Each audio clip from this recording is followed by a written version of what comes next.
Bueno, aquí estamos nuevamente. Muchas gracias por mantenerse firmes en la participación en este foro y no haberse ausentado, porque ahora queremos dialogar, queremos incentivar una dinámica grupal.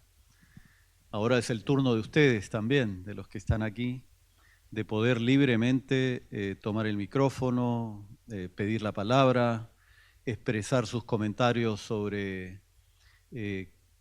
cuál es su sentir respecto a este foro y, más allá de su sentir, cuáles son aquellos puntos prioritarios que ustedes consideran deberían incluirse en algún resumen o en lo que será la carta resumen de conclusiones de lo que ha sido tratado aquí en el foro. Los panelistas, los moderadores han hecho un trabajo previo. Nosotros tenemos aquí, digamos, una lista de puntos que nos parecen van a ser una buena base para ir construyendo y co-construyendo con ustedes lo que sería el documento que queremos transmitir a través de la web del mismo foro a la comunidad hidroviaria en su conjunto y a la sociedad en su conjunto, respecto a cuál es el resultado de nuestro trabajo y nuestras reflexiones en estos 2 días. Así que siéntanse libres de hablar, pero antes de eso me gustaría empezar a conversar con Ricardo, un poco de transmitir nuestras visiones y nuestras conclusiones, no las que están aquí ya escritas en mayor detalle, sino lo que sentimos ha sido este foro fluvial. Permíteme, Ricardo, primero adelantarme un poco. Yo creo que es un hito histórico, lo he conversado con bastantes personas. Es una vuelta de página, venimos de una, aunque ya olvidada pandemia, pero que fue un corte importante en lo que refiere a este tipo de encuentros presenciales, este tipo de construcción de comunidad y de participación conjunta en la discusión del tema fluvial. Como habíamos comentado al principio, CAF desde el 2006 lanzó un programa de desarrollo de hidrovías sudamericanas y este es un buen momento para retomar con mayor intensidad todos los aspectos que estaban contenidos en este programa y para dirigir apoyos más específicos hacia ciertas iniciativas que puedan surgir de este foro. Es decir, supongamos que de este foro sacamos 10, 15 conclusiones, indicamos 10, 15 caminos. Bueno, nos gustaría y asumimos desde CAF ese desafío, que de aquellos puntos, 2 o 3, se puedan llevar a un siguiente foro desarrollados o ya con una propuesta más trabajada. Así como para este foro llegamos con un documento de base que fue elaborado por Ricardo Sánchez, ver la posibilidad de aquí, en esta dinámica grupal, ver cuáles son los puntos más importantes que se podrían profundizar en cuanto a comprensión, en cuanto a desarrollo y propuestas, sea de proyecto, de programa, de alguna acción determinada. Y entonces yo voy a tratar de situar o poner en escena un concepto, es una propuesta más conceptual para la comunidad, que me parece es importante porque debemos evolucionar también en la forma como atendemos la problemática y la discusión sobre las hidrovías. Y es el concepto de valor que supera el concepto de costo. A lo largo de toda la discusión, y es práctica común en muchos foros y en la logística, yo interactúo con actores de la logística latinoamericana desde hace muchos años, el foco en costos, en el flete, es plausible, es razonable, es entendible. Pero una hidrovía no se resuelve solamente con una ecuación de costo parcial, visión de un solo actor que lo sufre, es verdad. Porque una hidrovía, un sistema de transporte, un sistema logístico, ofrece un valor que va más allá de la simplificación de decir si el costo no es adecuado, entonces esto no funciona. Hay conceptos de calidad, de nivel de servicio, hay conceptos de tiempo que pueden hacer que el costo incluso varíe un poco, pero que en la ecuación o en el resultado agregan valor. Y les voy a poner un ejemplo matemático resultante de lo que Alberto Tokarsky decía.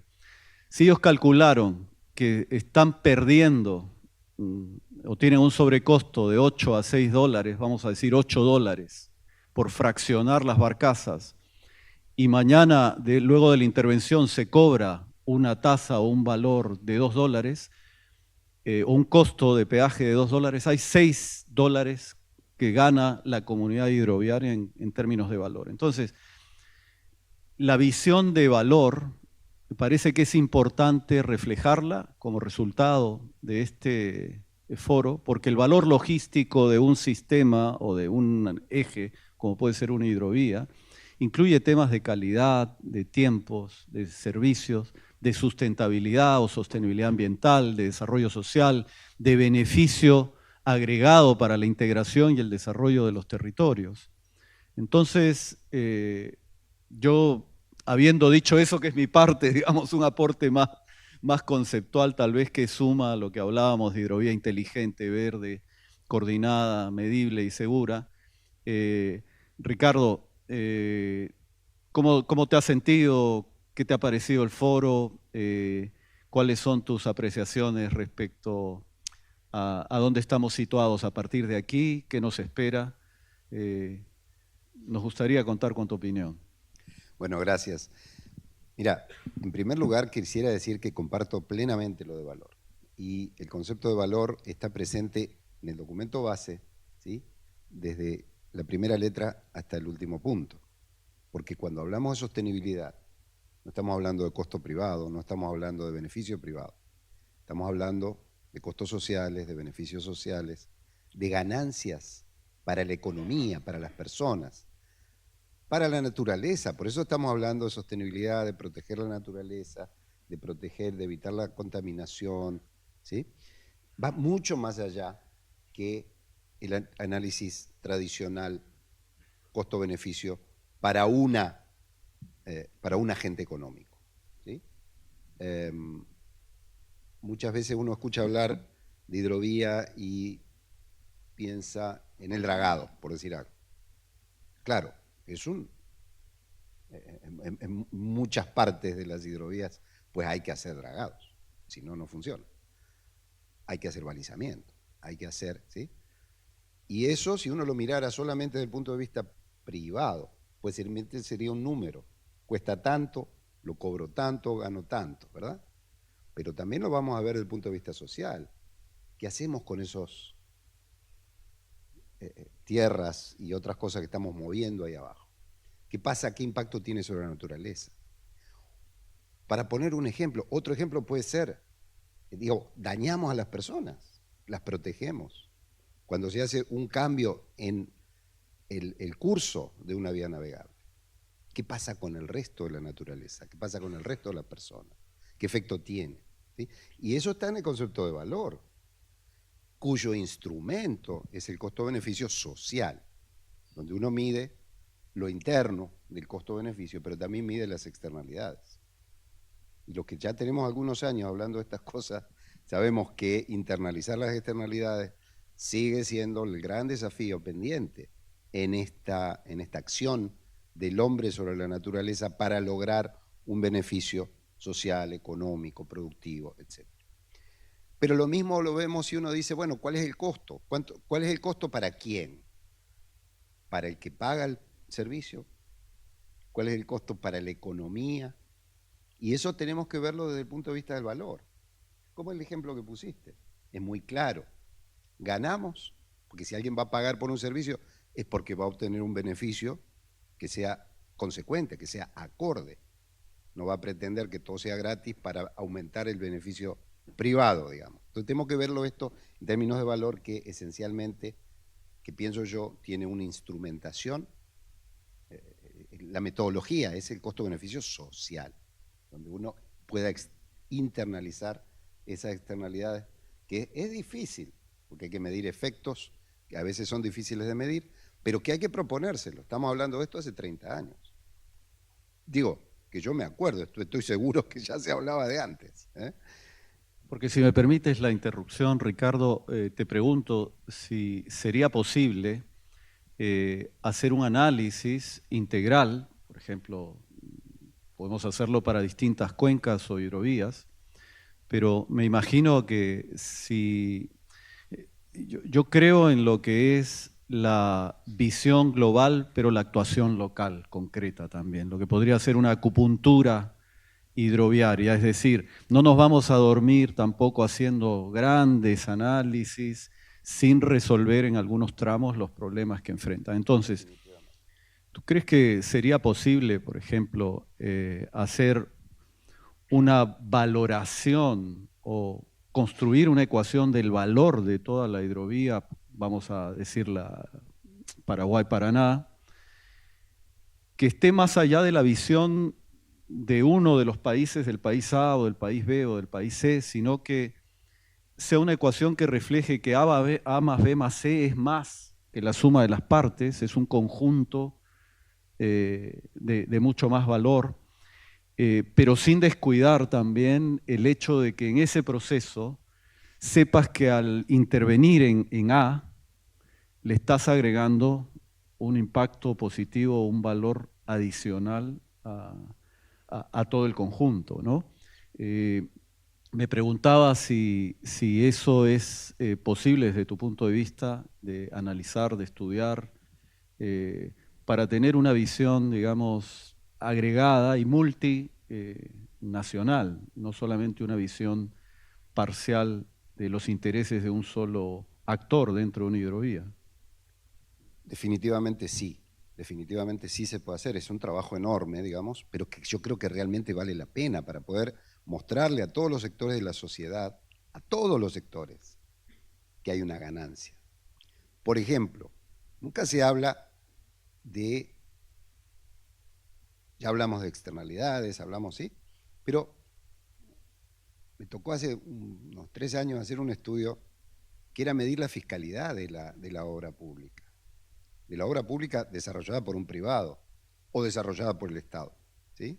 Es decir, ¿cuánto gana el Estado cuando se hace algo así? Y por cada punto de inversión, 1% de inversión, el Estado al año siguiente ya recuperó 0,25. Eso es valor, y es un valor del cual no se habla frecuentemente.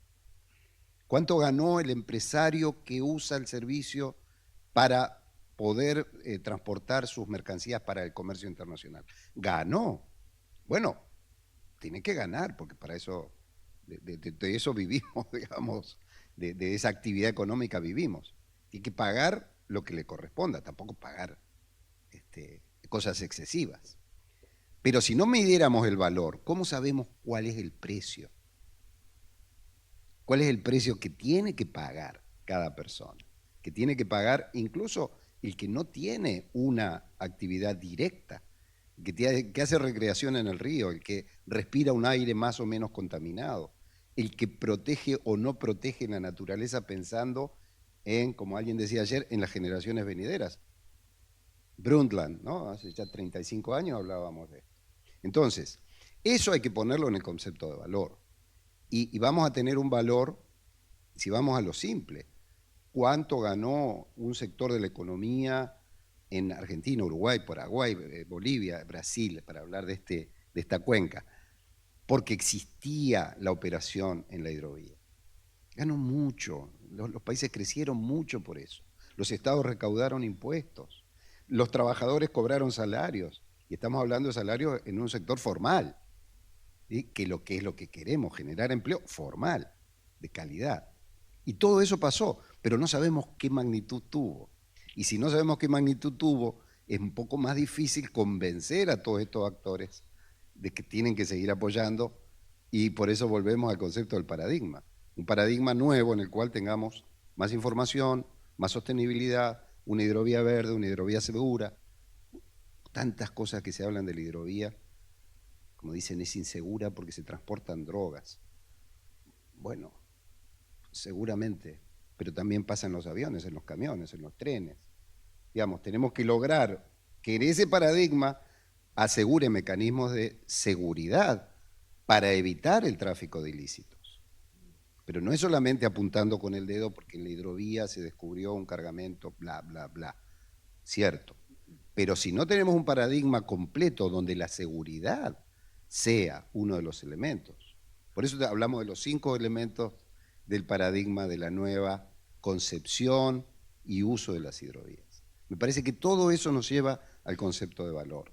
Y una hidrovía segura, en la cual las cargas tengan un control de seguridad policíaco, de aduanas, de fiscalización, obviamente es una hidrovía que ofrece menos posibilidades de que se use para ilícitos. Y eso queremos como sociedad. Sí, muy, muy interesante, Ricardo. Y bueno, ahora creo que es el turno de ustedes. Me parece que podemos dar inicio a toda una ronda de intervenciones que sumen y agreguen valor a la discusión y que nos lleven a ir registrando y anotando algunos puntos que podamos fusionar con lo que luego Ricardo explicará de las conclusiones que se han extraído. Y así vamos co-construyendo nuestra Carta de Montevideo, nuestra carta conclusiva de este encuentro que esperamos sea productivo para todos nosotros. Así que si alguien desea levantar la mano, tenemos el micrófono aquí disponible, tenemos por aquí 1, 2, 3, 4, bueno, ahí vamos gestionándolo. Bueno, primero que todo, como es la primera vez que hablo, felicitar por la actividad. Creo que solo si se presenta, cada uno de los que vaya a hablar, si empieza presentándose. Sí, para la grabación estamos Perfecto. grabando todo el evento, Luis, entonces sería bueno registrarlo José también Luis con nombre Yenta, propio. soy ingeniero hidráulico y hago trabajo de asesor en el Comité para el Desarrollo de la Cuenca del Río Uruguay, como parte de mi vida de jubilado, para decirlo de una forma. No, que yo creo que esta última reflexión que hizo Farromeque es una muestra de la dimensión que pasa a tener. Yo recién me aproximé a esto en el 2016, cuando la CAF hizo el documento Cuencas y Hidrovías de América Sudamericana, América del Sur, y creo que ese es un planteo muy adecuado, y eso significa, para mí, para la respuesta a esta pregunta, significa incluir en alguna etapa algo sobre la globalidad del transporte multimodal. Es muy difícil hablar de la conveniencia, los costos sociales, digamos, si uno no hace, como se planteó en el documento y en alguna de las intervenciones en estos días, si uno no hace una visión más global, digamos. Y como uruguayo, y creo que con lo que ayer y hoy escuchamos, digamos, el compañero de la Bolsa de Rosario o el compañero del COMIP en Argentina, tenemos los ríos, pero no los usamos, excepto para tener puertos y hacer canales para acceder a los puertos. Y entonces la pregunta que yo me hago es, y bueno, pero entonces, ¿cuál es el balance económico entre el transporte carretero desde Misiones, en el caso del Paraná, en Argentina, hasta Rosario, y cuál es el por camión y por barcaza, ¿no? Entonces, esa transparencia, lo que yo le llamaría la transparencia de los peajes, de la reposición de las infraestructuras que se realizan, es un elemento objetivo, más allá si la inversión la hace el público o privado. En general yo creo que las carreteras, particularmente, son casi todas públicas. Y entonces la pregunta es, ¿pagan peaje? Bueno, en Uruguay pagan el 3.5% de peaje por la carga, entonces no pagan peaje, ¿no? Y bueno, si las reglas en la hidrovía son que va a pagar lo que corresponde, y bueno, entonces ya no hay y si en la Argentina fuera igual, no hay una equivalencia. Por lo tanto, mi preocupación es esa, que tendríamos que tenerlo. Creo que durante el siglo XX los números que Sánchez planteaba en el documento respecto a Estados Unidos, ¿ah? O sea, ellos no se desarrollaron, pero no abandonaron el transporte fluvial y no abandonaron el desarrollo ferroviario, lo continuaron, y nosotros acá lo fuimos destruyendo, digamos. Y bueno, yo creo que si nosotros si queremos desarrollarnos, tenemos que levantar un siglo de ignorar esos medios de transporte. Gracias.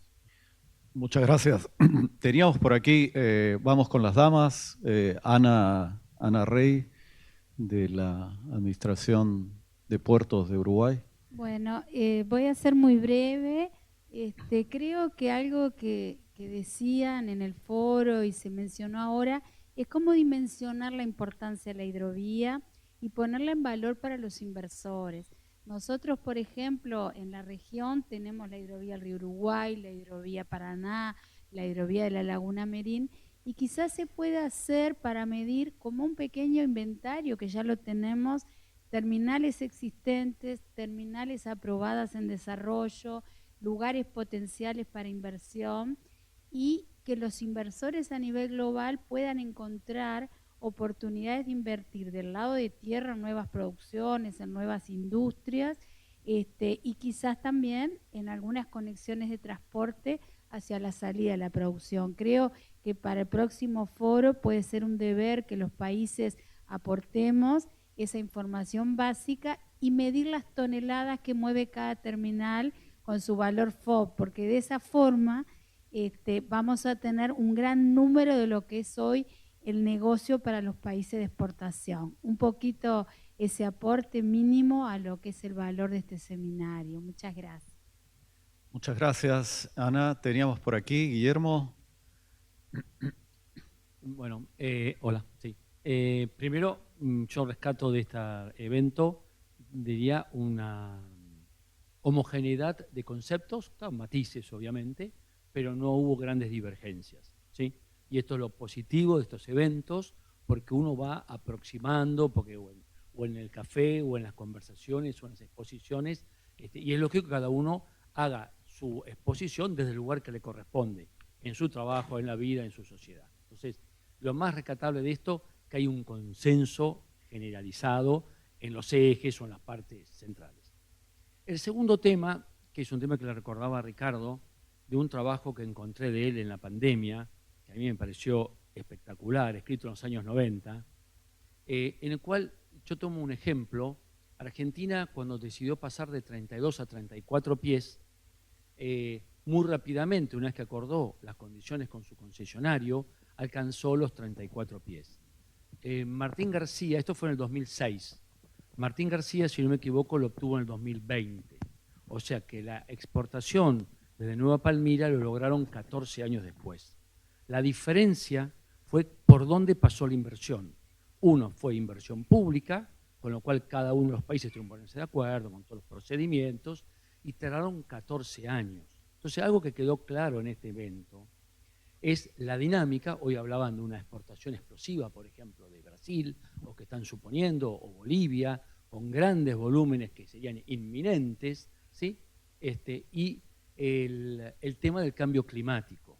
Entonces, el tema que hay es que si nosotros esos procesos los pasamos por adentro de los estados con los regímenes normales, cuando lleguen van a ser siempre viejos y tarde.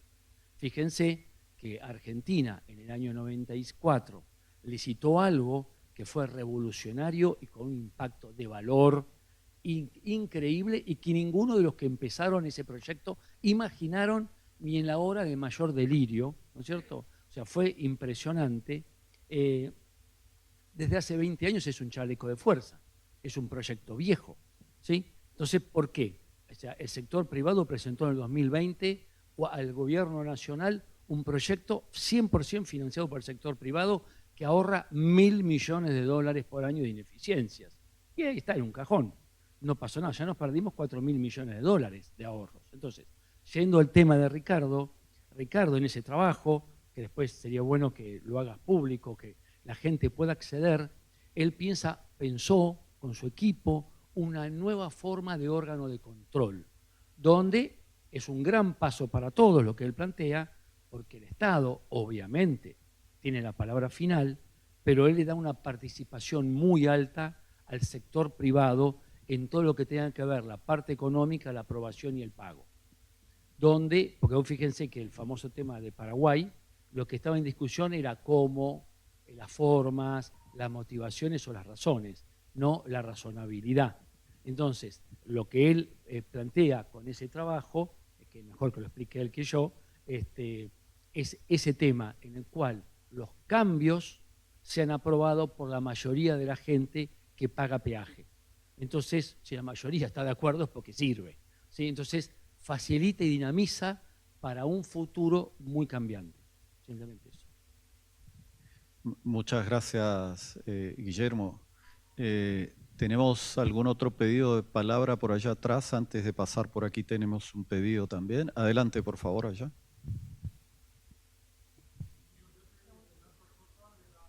Ahí le llevan el micrófono.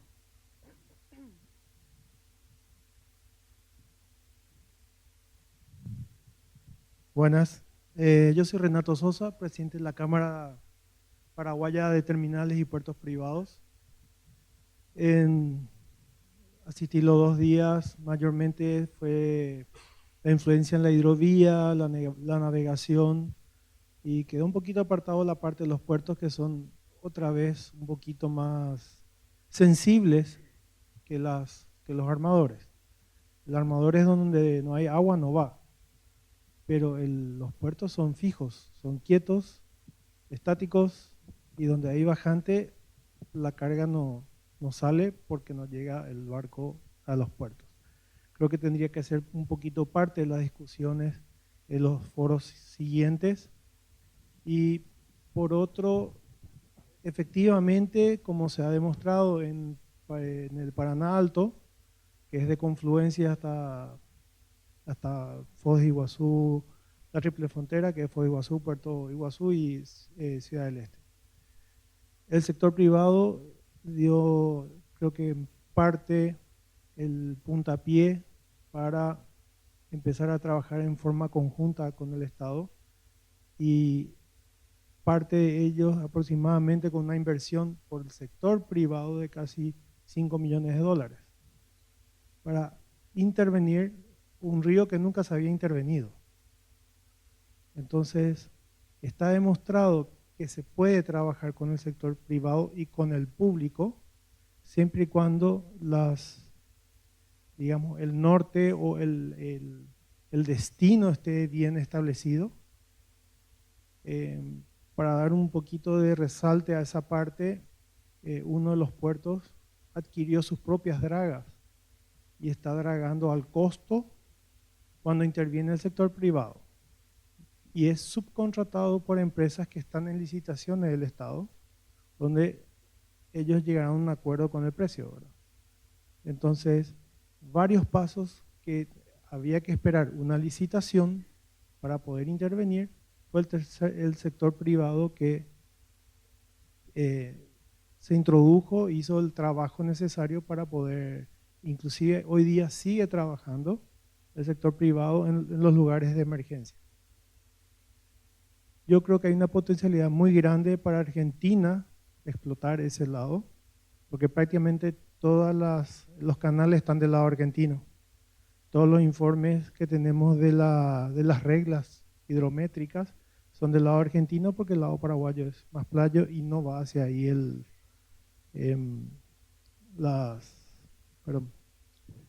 los canales. ¿Verdad? Entonces, para el foro siguiente me gustaría que un punto por lo menos sea dedicado a los puertos, porque eso es algo importante tanto para la hidrovía de Medellín, para la hidrovía Paraguay-Paraná y las que están en Perú también y en Colombia, porque son, cierto, sin barco no hay movimiento de carga, pero sin puerto no hay cómo cargar la carga. Gracias. Sí, muchas gracias. Bueno, ahí entran todos estos conceptos de sincromodalidad y integración continua de todos los eslabones de la cadena logística, ¿no? Tenemos aquí a una dama que ha pedido, Melina. Adelante, por favor.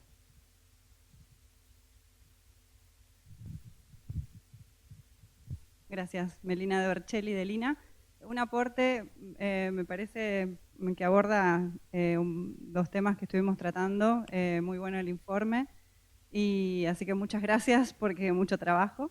Y solo una cuestión que a lo mejor se me pasó, pero me parece que sería oportuno dentro del marco institucional, creo que no estaba, y si no corríjanme, incorporar, ya que el órgano permanente del Tratado de la Cuenca del Plata es el Comité Intergubernamental Coordinador de los países de la Cuenca del Plata, a lo mejor podría ser oportuno hacer mención al SIC Plata en el marco institucional, en orden de listar y pensar en las interseccionalidades entre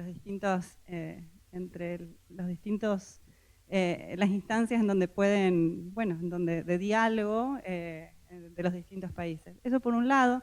Y a lo mejor hacer un poquito más explícita en alguna parte, y esto creo que podría ser, recién se mencionó, el tema de puertos, que además de atravesar algunas cuestiones como las que se mencionaron, también son espacios sensibles de territorio, incorporar en el otro extremo, como mencioné al SIC Plata, a los actores sociales para tratar de incorporar algún diálogo un poco más directo para evitar conflictos sociales y para desmitificar algunas cuestiones que tienen que ver con la actividad de navegación, con la actividad portuaria y demás. Me parece que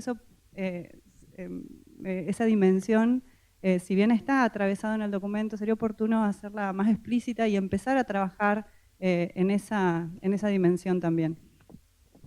Y puedo pasarle la palabra. Sí, adelante, aprovechemos que el micrófono está ahí. Juan Carlos. Muchas Adelante. gracias, felicitaciones. Bueno, muchísimas gracias por esta oportunidad de expresar, y felicitaciones a todos quienes han participado en la organización del foro, porque realmente, ya lo dijeron previamente Guillermo, Melina, Ore, y en general, realmente creo que muy, muy, muy interesante. También, por supuesto, también el documento base. Pero me quiero referir a un punto muy específico, y me parece que es sensible, que es el tema del dragado. Y si ustedes me permiten, quiero tratar desde el tema del dragado 3 aspectos. Uno, cómo se lo difunde, por lo menos desde mi punto de vista, cómo lo difundimos hacia afuera. Otro, desde el punto de vista técnico, es decir, cómo realizarlo. Y tercero, un punto no menor, que es muy específico de la República Argentina, pero me parece que hace a toda la hidrovía Paraná-Paraguay por la cantidad de kilómetros que Argentina tiene, digamos, en esta hidrovía desde el R11 o desde la incorporación prácticamente desde aguas abajo de Itaipú hasta el Río de la Plata. Voy por la primera cuestión, en la difusión. Tómelo, digamos, por lo menos cómo lo veo yo. Yo he escuchado, y sin una crítica personal a ninguno, sino que somos todos, muchas veces hablamos del dragado del río Paraná. Después hablamos del dragado del río Paraguay, del dragado de la Laguna Mirim. Yo me preguntaba, claro, para quien no conozca diría, qué locura esta gente. Piensan dragar toda la Laguna Mirim, piensan dragar todo el río Paraná, piensan dragar todo el río Paraguay. A ver, en el común de las personas que no tienen por qué conocer, eso es lo que se transmite. Yo siempre suelo comentar que los colegas ambientalistas, que respeto muchísimo, yo creo que también tengo una visión ambientalista, no extremista, tienen algo que es muy rico y muy importante, que tienen mucha, sobre todo la gente muy joven, tienen mucha pasión. Fíjense que los grupos ambientalistas muchas veces demuestran mucha pasión, y eso es muy bueno, porque es muy bueno tener pasión sobre lo que uno hace.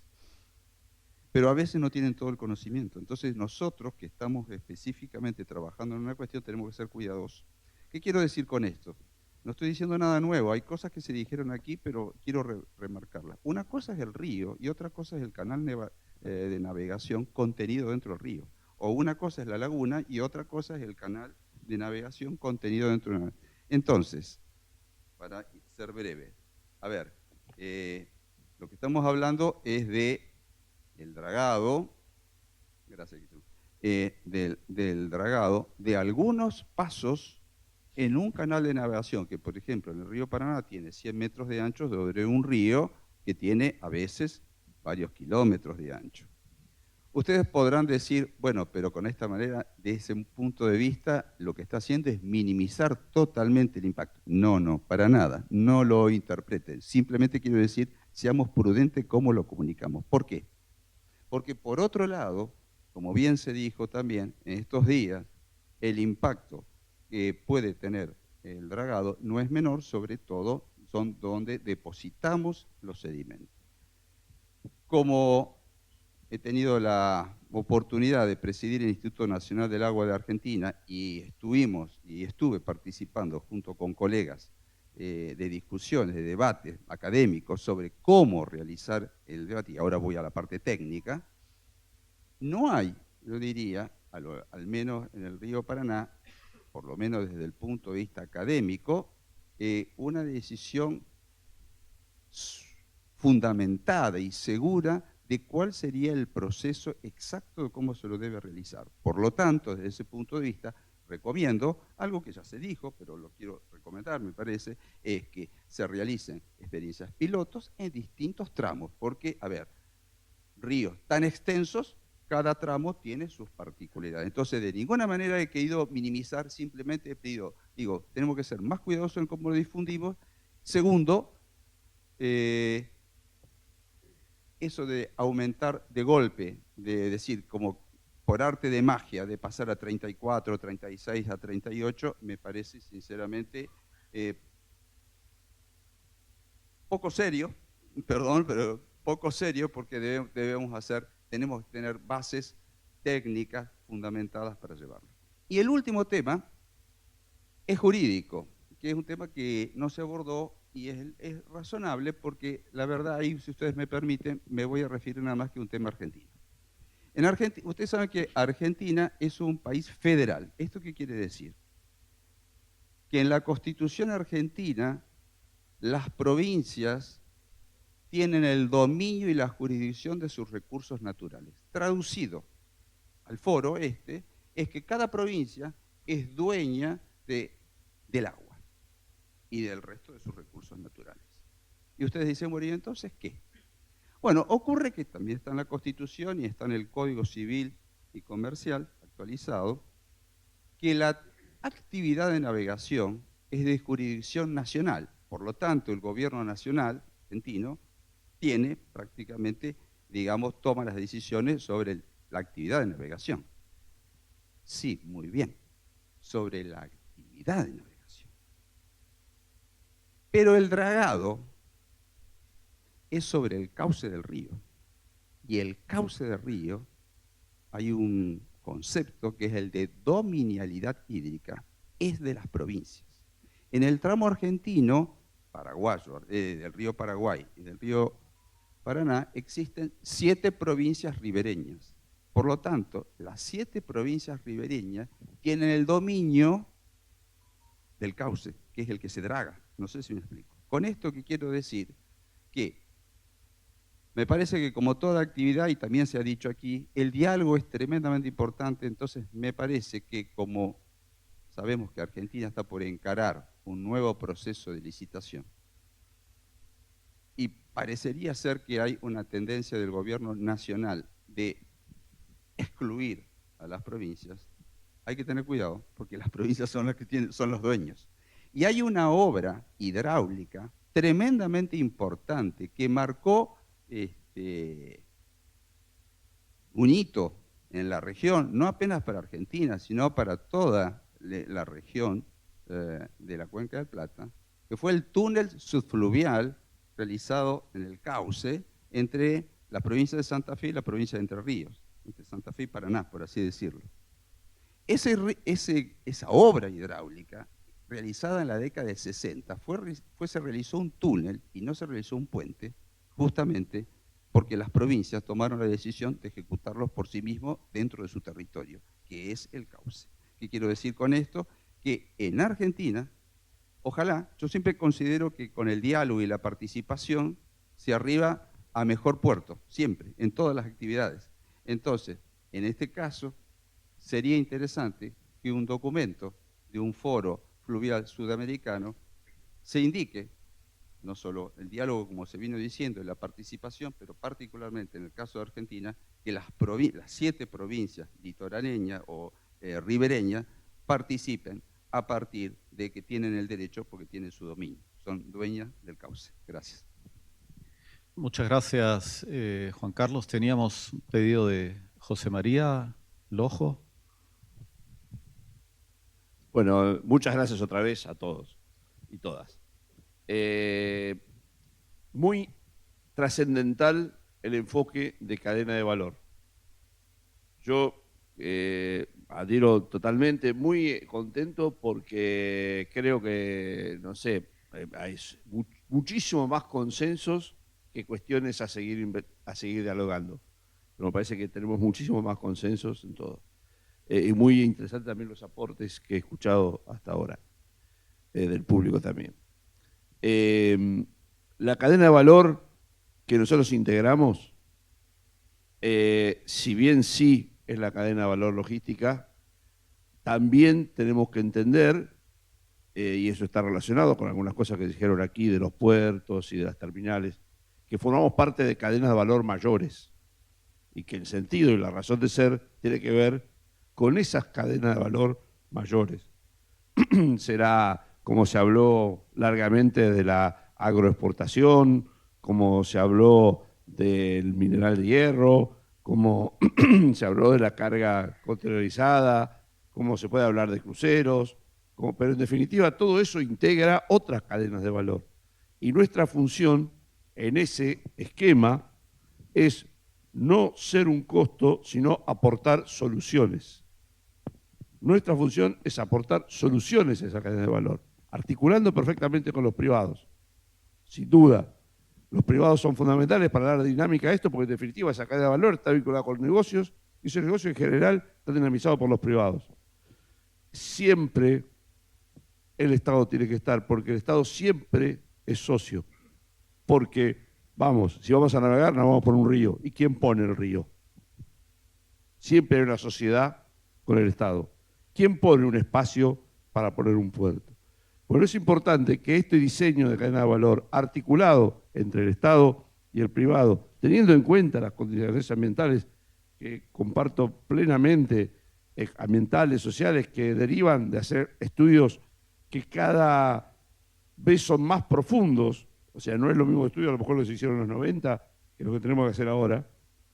Pero con ese sustento, me parece que nosotros, la propuesta es esta, que pensemos que somos como cadena de valor logística, parte integrante de otra cadena de valor a la que tenemos que brindar soluciones. Soluciones de alto valor y por lo tanto de bajo costo. Interactuando los intereses, obviamente, de las empresas privadas que quieren hacer su ganancia con esto, pero ojo, porque también tenemos otros intereses que no necesariamente significan una ganancia en el corto plazo para una actividad privada. Cuando decimos a lo mejor que algún puerto queda aislado, porque a lo mejor no tiene una actividad económica, bueno, puede haber una actividad de promoción que puede derivarse de un plan serio, de un Estado planificador o de una región planificadora que esté pensando precisamente cómo articular esas cadenas de valor. Vamos a mover mercaderías desde Brasil, Bolivia, pasando por Paraguay, Argentina, Uruguay, para salir al mar. o para distribuirnos entre nuestra propia región. Bueno, diseñemos el sistema. Pensemos no solamente en por dónde vamos a navegar, sino en qué puertos vamos a, o en qué áreas o en qué regiones va a ser conveniente para el sistema, para que el sistema tenga el mayor valor posible, hacer las actividades como los transbordos o los abastecimientos a las embarcaciones, etc. Creo que pensarnos en sistemas integrados en sistemas más grandes, digamos, es la forma moderna de vernos, y pensando también en la amplitud de cadena de valor que no llega, como bien se dijo acá también, solamente al negocio específico de una actividad económica, sino también a las consecuencias que esto puede dar en la mejor vida del desarrollo de las comunidades. Muchas gracias. Muchas gracias, José María. Tenemos aquí la mano de Fausto Arroyo, de CAF. Adelante, Fausto, por favor. A mí me gustaría hacer como una aportación o recomendación, sugerencia, desde una visión interna de CAF, ¿no? Formar parte del proceso, pero quizás con una mirada como de fuera. Y sobre un punto que lo traigo desde la reflexión, percibo que ustedes están entrando en una nueva etapa, más sofisticada, más compleja, modelos de negocios más potentes, mayores inversiones. Y a mí hay algo que ahí creo que sería como una preocupación, es necesitan tomar mejores decisiones. Y para tener mejores decisiones, por la experiencia, lo visto en otras cuencas, tienen que dar un salto en qué data tienen disponible, conocer profundamente dónde están y conocimiento experto, ¿no? Yo creo que aquí el papel también lo desconozco mucho, de institutos específicos de hidráulica, hidrología, climáticos, ensayos pilotos. Esto va a ser muy, muy relevante en el futuro. Y quizás agarro muy cortitamente sobre los dragados, ¿no?, que Antonio comentaba. Efectivamente, no es lo mismo el río que el canal de navegación. El río es un animal vivo. Y si nos lo traemos a la ingeniería, que creo que usted estaba hablando de ingeniería, pues es un fluido que se comporta con unos perfiles de velocidad, con unos regímenes que son distintos en avenida y en aguas bajas, y que va gestionando la erosión con ese perfil de velocidad. Sobre eso superponemos un canal de navegación muchas veces diseñado desde el óptimo de los convoys, que no tiene nada que ver con los perfiles de navegación propios del río de velocidades. Entonces, ¿dónde está la cuestión? Podemos tener una estrategia que puede ser la que más convencional se hace, de decir, bueno, no, yo me mantengo en mi canal de navegación óptimo para el barco, para el buque, para el convoy, y me empeño en dragar, y aunque no se sostenga, vuelvo y genero inmensidades de metros cúbicos dragados, o empieza a tomar una decisión más inteligente, que es empezar a balancear el perfil donde el perfil de velocidad es más alto y por lo tanto hay más profundidad de forma sostenida, y motorizo mejor o diseño convoys más manejables, ¿no? Entonces, esto no es novedoso, no estoy poniendo nada nuevo, esto es el concepto que se viene trabajando en los dragados en otras zonas del mundo, que es trabajar con la naturaleza, que es construir dragados más sostenibles, ensayar incluso otras formas de no es necesariamente llevar una draga, sino puede haber otros elementos que inyecten aire, pongan en flotación. Hay otras cosas, ¿no? Entonces yo no me atrevería a dar ninguna solución a nada ahora mismo, de nada, pero sí que como poner sobre la mesa la importancia quizás de incorporar también a estos foros a toda la parte de conocimiento experto, y sobre todo también que destinen a lo mejor una parte de su actividad a ensayar cosas nuevas y a difundirlas, ¿no? Buscando invertir menos en dragados, que el río haga su propia tarea, pegar más, a mejor insistir más en mejores flotas, que aprovechen mejor los puntos bajos que el río da naturalmente, ¿no?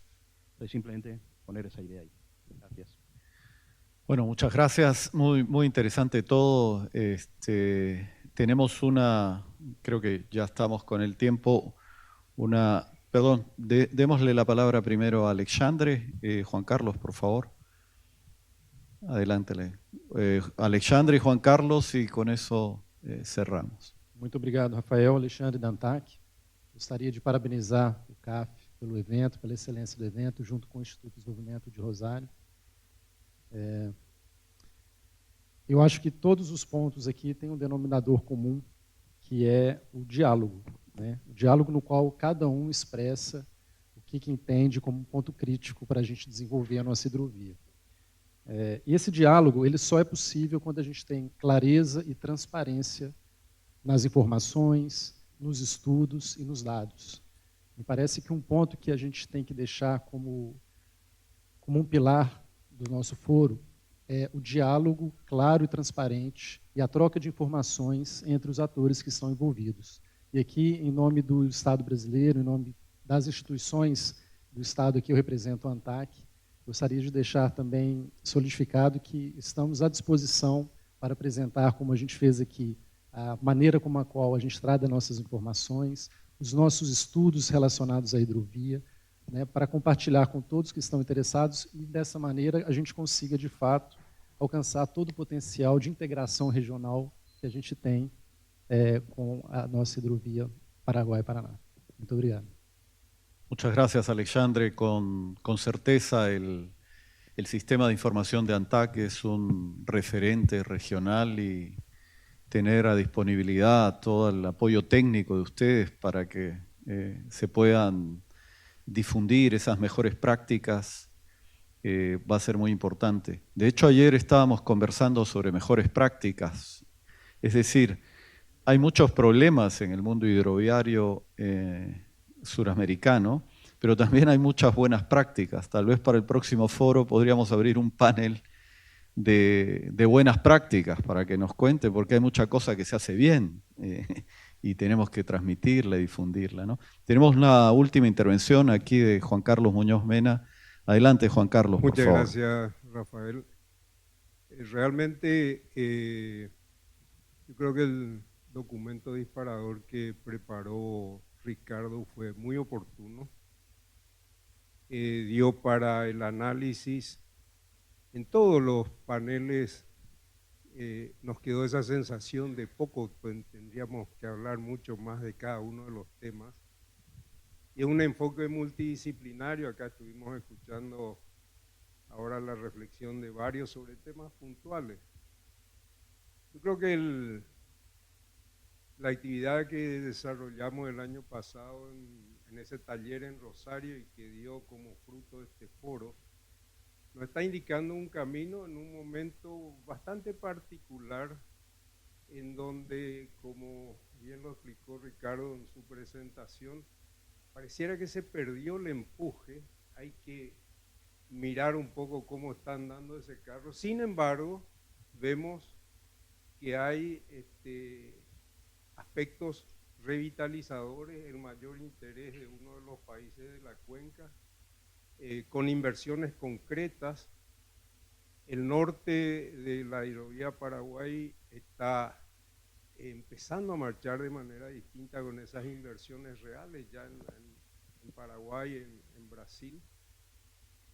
Y lo más importante es la integralidad del abordaje, que también ustedes lo tocaron y vos se lo preguntaste recién a Ricardo. Yo creo que acá el tema pasa por entender que entre todos debemos tomar las decisiones respetando los intereses, respetando los altibajos que a veces hay en el diálogo público, teniendo en cuenta el protagonismo del sector privado, por lo menos en esta hidrovía Paraguay-Paraná, que es la que nos tocó más discutir por ser la más desarrollada probablemente en toda la región sudamericana. Así que entre la sostenibilidad que se propone, uno de los elementos serían la sostenibilidad de este foro fluvial. Yo creo que nos invita a un diálogo diferente. La idea es que esto se haga anualmente y en donde entre medio podamos conseguir aportes de cada uno de los participantes con temas tan interesantes como los ya planteados. Y dicho esto, aparte de agradecer la oportunidad de la invitación que me hicieran, también proponer que el próximo foro se haga en Paraguay, se haga en Asunción. Yo creo que estamos en el centro de la hidrovía con una dinámica diferente, así que yo creo personalmente como paraguayo sería realmente un privilegio seguir este foro y entre este y el próximo no dejar el dinamismo que la CAF puso desde el 2006 con ya algunas acciones concretas, Rafael, y que yo creo que hay que seguirla firmemente. Así que muchas gracias y ojalá finalmente podamos tener la oportunidad de encontrarnos en Asunción. Bueno, muchas gracias, Juan Carlos, por la opinión y por ese ofrecimiento, esa postulación de Paraguay como sede del próximo Foro Fluvial.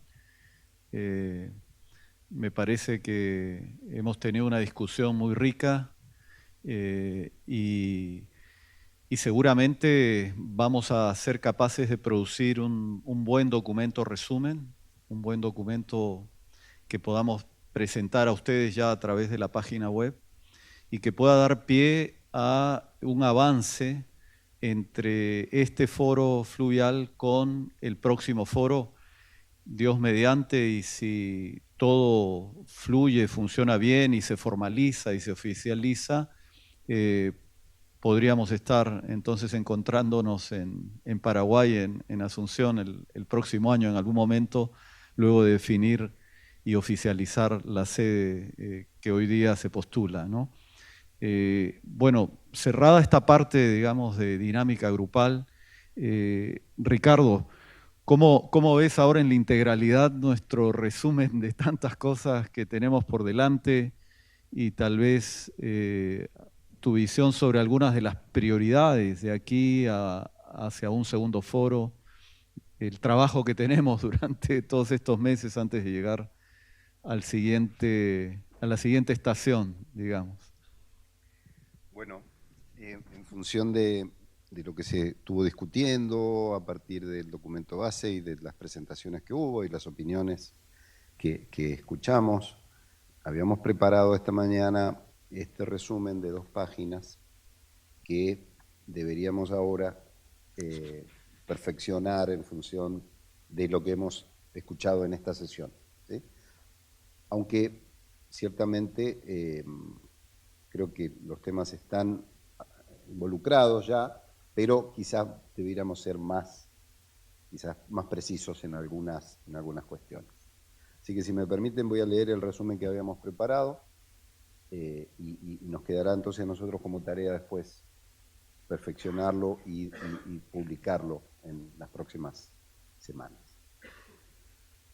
El primer Foro Fluvial Suramericano, reunido en Montevideo, República Oriental del Uruguay, los días 14 y 15 de agosto de 2024, ha profundizado la propuesta de avanzar en la formación de un nuevo paradigma para el uso de las vías navegables regionales, que es una dotación de más de 60.000 kilómetros navegables.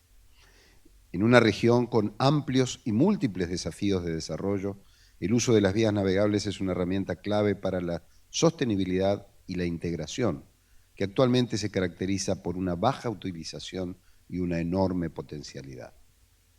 Las vías navegables son en sí mismas una estructura amplia y generosa que tienen la habilidad de constituirse en una parte ineludible del sistema de movilidad y logística de toda la región. El uso hasta la actualidad es variado, habiendo hecho una contribución notoria al crecimiento de amplias regiones y sectores sociales y económicos. Sin embargo, para maximizar su uso en condiciones de sostenibilidad, en el sentido más amplio, se necesita promover un cambio de fondo en la forma que las vías navegables son concebidas y utilizadas. El reto actual es un salto cualitativo y cuantitativo respecto a las soluciones de décadas pasadas, toda vez que la problemática es mucho más compleja.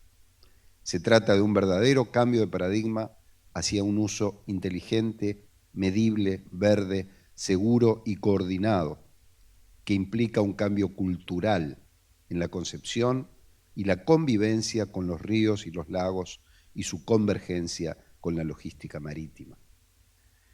El cambio de paradigma, por definición, será un proceso acumulativo, progresivo, que va a requerir tiempo, por lo que las acciones que se desarrollen a partir de ahora irán capitalizando culturas y buenas prácticas que logren mediar entre los diversos intereses y objetivos de la comunidad. Desde el análisis del documento base preparado para el evento y las contribuciones de los participantes, se ha identificado un conjunto de temas sobre los cuales el foro se propone trabajar en el tiempo venidero. Son 10 puntos, lo voy a leer en continuidad. El marco institucional y la gobernanza del sector requieren una revisión de instrumentos y acuerdos, aprovechando la gran experiencia y lecciones aprendidas hasta el presente, y al mismo tiempo se conviertan en más efectivos o en mayores o más efectivos mecanismos de integración. Simplificación de instrumentos y unificación de objetivos para garantizar que todos los actores, incluidos la sociedad civil y el sector privado, estén adecuadamente involucrados. La mediación de intereses muy diversos ha de basarse en buenos análisis de riesgos, costos y beneficios. Es conveniente avanzar en una buena cultura profesionalizada de gestión de la gobernanza. Desarrollo sostenible entendido en su triple alcance económico, social y ambiental, con mejoras de competitividad e inversiones en infraestructura verde que faciliten el crecimiento económico y social a largo plazo, minimizando los impactos sobre el medio ambiente, y esto tiene que ver con el cumplimiento de los objetivos de desarrollo sostenible, con la protección y la conservación ambiental, el desarrollo y uso de energías renovables, con la reducción del uso de combustibles fósiles y su reemplazo por nuevas formas más sostenibles. Número 4 es un esquema operativo coordinado con el conjunto del sistema de logística y movilidad, en el cual las hidrovías y los ríos navegables están inscriptos, a partir del concepto de sincromodalidad para mejorar la eficiencia, sostenibilidad y flexibilidad del sistema de transporte mediante la integración y uso coordinado de los diferentes modos.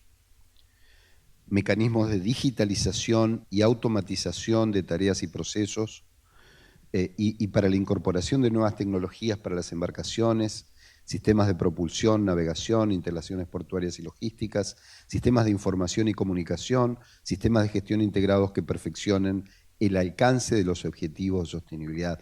Queremos ser muy enfáticos en esto, no hay cuestiones que sean aisladas. Si todo tiene que conducir a los objetivos, lo veamos desde el punto de vista institucional, de la gobernanza, de la tecnología, de la digitalización, del cuidado ambiental. Es decir, no pueden ser objetivos sueltos, porque son inefectivos.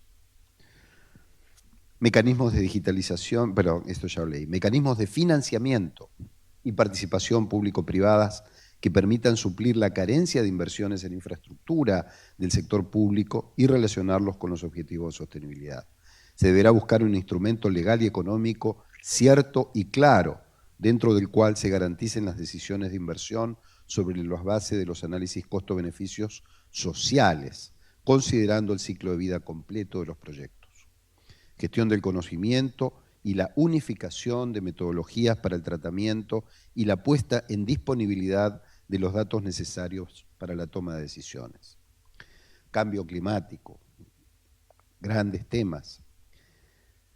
Desarrollo e implementación de sistemas para el monitoreo del clima y la adaptación de la logística ante cambios climáticos. Por ejemplo, sistema integrado de monitoreo y respuesta climática, programa de evaluación de vulnerabilidades y riesgos climáticos, como ejemplos.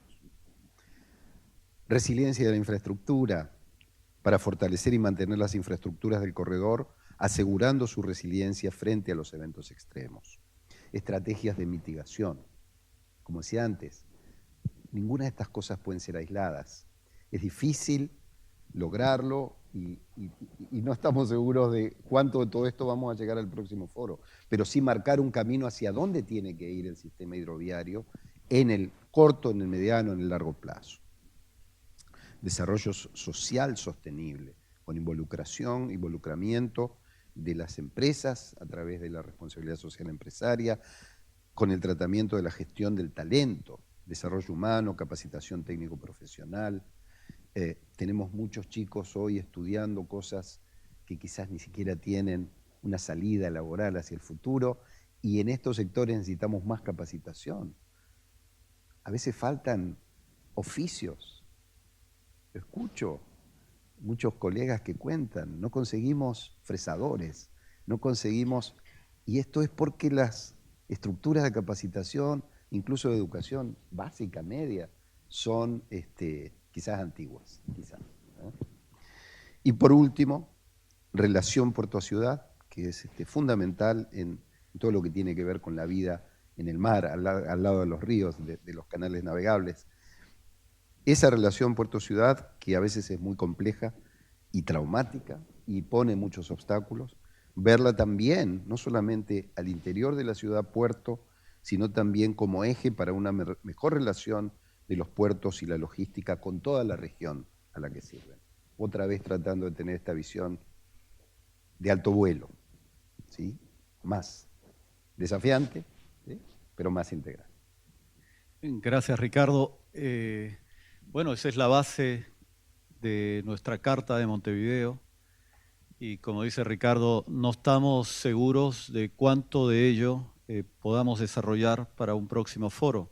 Pero lo que sí estamos muy seguros es que habrá un próximo foro y que llegaremos con algunos de esos puntos desarrollados.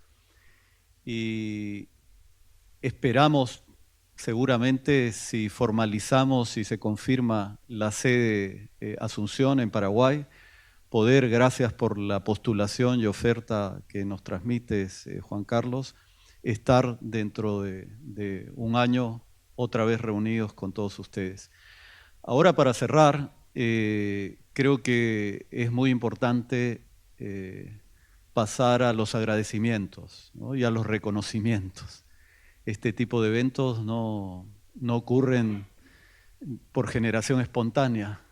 Hay que trabajarlos, hay que organizarlos y hay todos unos equipos, gracias a todos nuestros amigos que están allá en cabina desde ayer, permitiéndonos salir con una señal nítida y con mucha claridad, impecable su trabajo. Y María Belén del IDR va a expresarnos varios agradecimientos, pero yo quisiera, digamos, tomarme la libertad de hacer un reconocimiento, que es a Juan Carlos Venecia, que estuvo, digamos, liderando la organización del foro y lamentablemente no pudo estar aquí sentado donde estoy yo porque era, de alguna manera, estaba previsto su lugar aquí, pero somos un equipo y el equipo ha mantenido, digamos, el ritmo del foro. Sin embargo, Juan Carlos, que escuchará esto como video grabado posteriormente, agradecerle a él por todo el esfuerzo que ha hecho. Hoy día está imposibilitado y está en este momento seguramente en un tratamiento médico importante, pero quisiera que le brindemos un aplauso a Juan Carlos, por favor.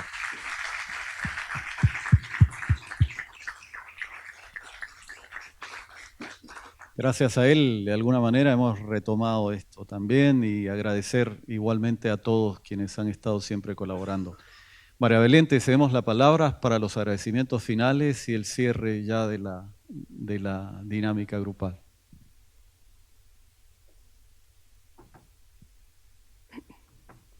Bueno, en nombre del Instituto de Desarrollo Regional de Rosario y de Juan Carlos Venecia, queremos agradecer especialmente la confianza que tuvo CAF en nosotros para organizar este evento, especialmente a Rafael Farromeque y a Felipe González, a Rosana Mereles y todo su equipo por el apoyo que nos brindaron en todo momento. Queremos agradecer también a las decenas de panelistas, remarcando que tuvimos la participación de gente de Argentina, Brasil, Bolivia, Perú, Paraguay, Colombia y Uruguay. Ellos con sus experiencias y expertise enriquecieron el Foro Fluvial Sudamericano para que podamos seguir trabajando en pos de un transporte fluvial sostenible, eficaz y que integre a toda América del Sur para el desarrollo económico de sus comunidades. También quisiera agradecer a las centenas de participantes, tanto presenciales como virtuales, que mostraron su interés en esta convocatoria. Y bueno, por último, destacar una frase que dice siempre Juan Carlos, que los ríos no nos separan, sino que nos unen, y esperemos que este se construya en un espacio permanente de diálogo y que continuemos en el próximo Foro Fluvial Sudamericano en el 2025 encontrándonos todos juntos. Muchas gracias a todos.